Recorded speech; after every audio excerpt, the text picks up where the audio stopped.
Selamat pagi anak-anakku yang saya kasih. Selamat pagi juga Bapak Ibu kalian yang ada di rumah. Bagaimana keadaan? Bagaimana kabar? Ya, tentunya semuanya sehat-sehat saja, selalu dilindungi oleh Tuhan. Nah, untuk mengawali kegiatan kita di hari ini, mari kita awali dulu dengan mendengarkan firman Tuhan yang pagi hari ini saya ambilkan dari kitab Amsal. Dari kitab Amsal, silakan buka Alkitab di rumah. Amsal 2 ayatnya 6 sampai 8. Amsal 2 ayat 6 sampai 8. Begini firman Tuhan. Karena Tuhanlah yang memberikan hikmat, dari mulutnya datang pengetahuan dan kepandaian. Ia menyediakan pertolongan bagi orang yang jujur, menjadi perisai bagi orang yang tidak bercela lakunya, sambil menjaga jalan keadilan dan memelihara jalan orang-orangnya yang setia. Itu firman Tuhan untuk dasar belajar kita di hari ini. Anak-anakku yang saya kasih, untuk renungan di hari ini kita berjudul jujur. Kita berjudul jujur. Anakku, ada sebuah cerita. Nah, cerita ini betul-betul terjadi di suatu negara. Ada seorang supir taksi. Pada suatu waktu ada penumpang ingin diantarkan di suatu tempat. Lalu setelah sampai di tempat, penumpang tersebut turun dari taksi. Padahal penumpang itu membawa tas yang sangat besar. Karena suatu hal, dia lupa akan tas bawaannya itu. Anakku, supir taksi tidak tahu bahwa tasnya ketinggalan. Setelah ada radio panggilan dari perusahaan taksi tersebut, karena si pemilik tas laporan, maka sopir taksi itu baru tahu bahwa ada tas yang ketinggalan di dalam taksinya. Maka sopir taksi itu mencari tempat yang punya tas itu. Nah, setelah sampai di tempat atau ketemu dengan supir taksi, tas tersebut diserahkan tanpa dibuka isinya apa, tanpa ingin tahu tas itu isinya apa. Ternyata setelah yang punya tas membukanya dan isinya masih tetap, supir taksi kaget. Kenapa kaget? Ternyata di dalam tas itu terdapat uang yang luar biasa jumlahnya, yaitu 242 miliar rupiah.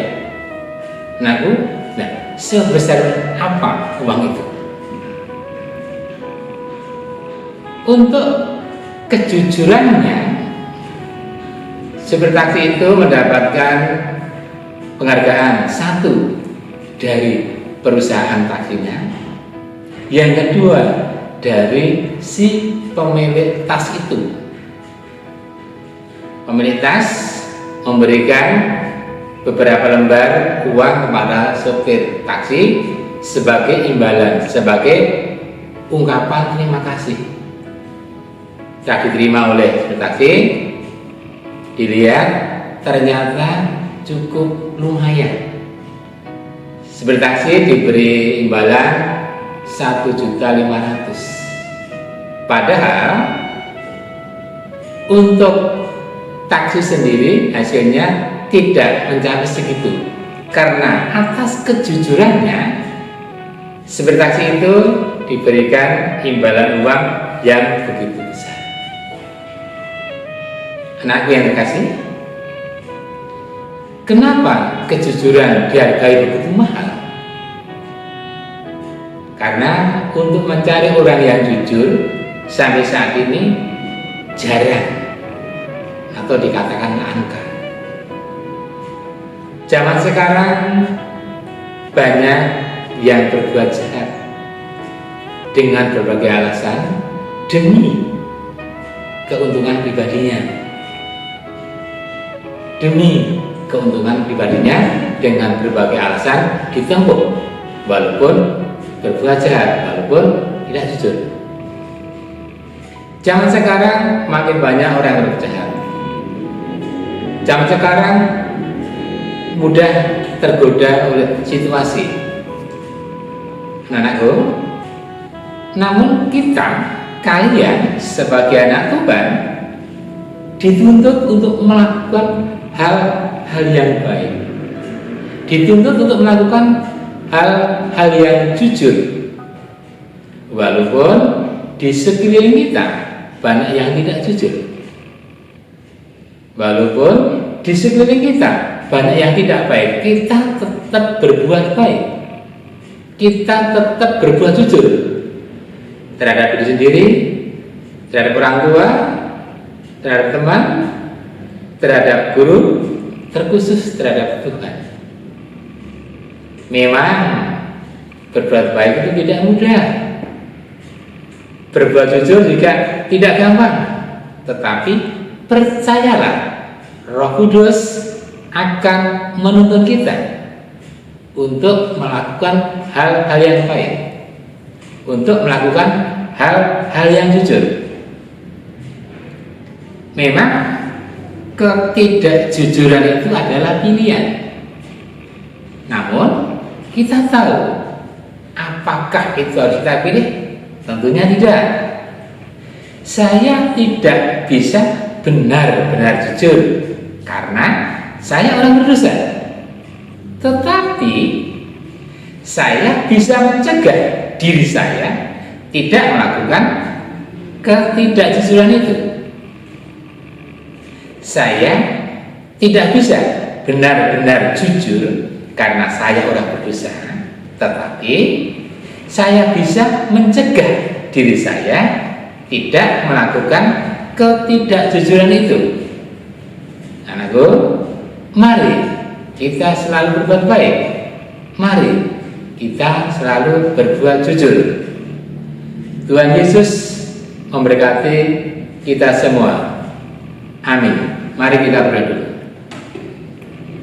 Tuhan Allah Bapa Surgawi, Allah yang kami sembah dalam Tuhan Yesus, terima kasih dan bersyukur ya Tuhan atas berkat-Mu dari ini.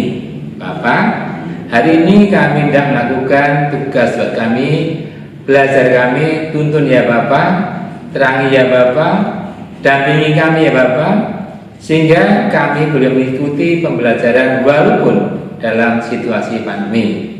Kami percaya Tuhan selalu melindungi kami, Tuhan selalu berada di samping kami, sehingga sebisa mungkin ya Tuhan kami akan berbuat baik, kami akan berbuat jujur, karena kami merasa Tuhan berada di samping kami, Roh Kudus berada di samping kami. Bapak, ampuni segala dosa kami. Hanya di dalam Tuhan Yesus kami bersyukur dan berdoa. Amin. Selamat belajar.